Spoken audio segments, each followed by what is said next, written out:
का है, उसकी जमानत जब्त हो चुकी है। यहाँ कमल खिल चुका है और बहुत बड़े अंतर से आप यहाँ से आदरणीय पंकज चौधरी जी को विजयी बना करके भेजने वाले हो। सही बात है ये? दोनों हाथ लगा बताओ, सही है ना? ये 2024 का ऐतिहासिक लोकसभा चुनाव है।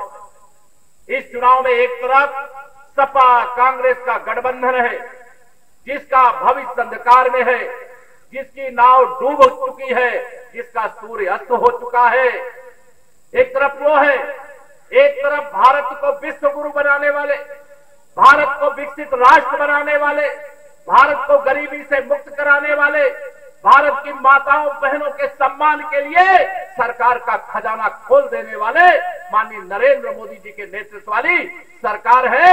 इसे तीसरी बार आपको अवसर देने का मौका मिला।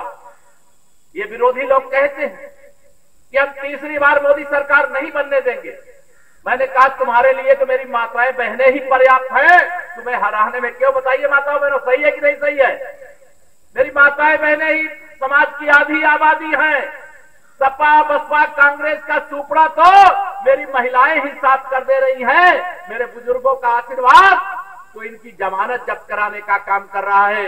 मेरे नौजवानों का साथ वह तो एक ऐसी ताकत बनकर के खड़ा हुआ है कि इनको लग रहा है कि जो हवाई दावे लगातार लोकसभा चुनाव के ऐलान से पहले कर रहे हैं, उनकी हवा जैसे 2014 में आपने निकाल दिया, 2017 में निकाल दिया, 2019 में निकाल दिया, 2022 में निकाल दिया, 2024 में वह हवा निकलने जा रही है। आप विश्वास रखना, 2027 में ये सपा बसपा कांग्रेस खोजने से भी यूपी में और महाराजगंज में नहीं मिलेगी। महाराजगंज सहित हम उत्तर प्रदेश की सभी 80 लोकसभा सीटें जीत रहे हैं। आज जिन 14 सीटों पे मतदान हो रहा है, वहां विपक्षी गठबंधन सपा कांग्रेस के गठबंधन की जमानत जब्त हो रही है। बसपा का वैसे भी खाता खुलने वाला नहीं है।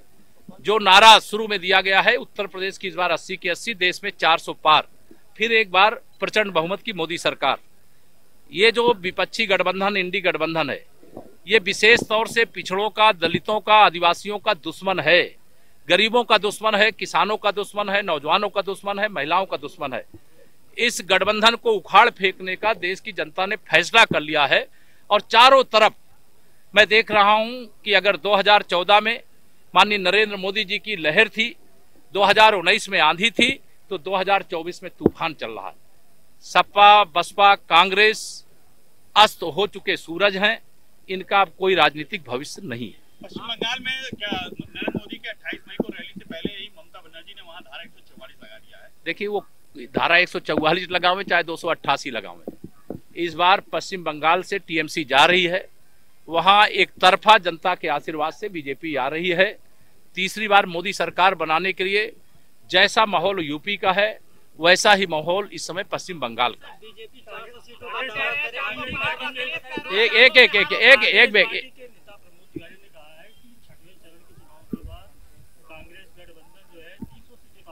ये जब 2022 का विधानसभा चुनाव हो रहा था, तब ये सरकार बना रहे थे। 2 विधायक जीते, एक प्रमोद तिवारी जी की बेटी जीती थी, एक आपके ही महाराजगंज के जीते थे। जो 2 सीटों में सिमट करके रह गई कांग्रेस है, जो तीनों दल के लिए मैं कहता हूं, सपा बसपा कांग्रेस, ये आईसीयू में पड़े हुए हैं।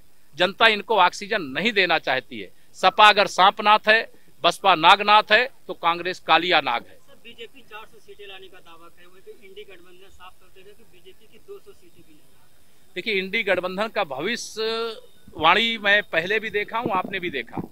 हमने 272 प्लस कहा था तो 283 जीते थे, 300 पार कहा था तो 303 जीते थे।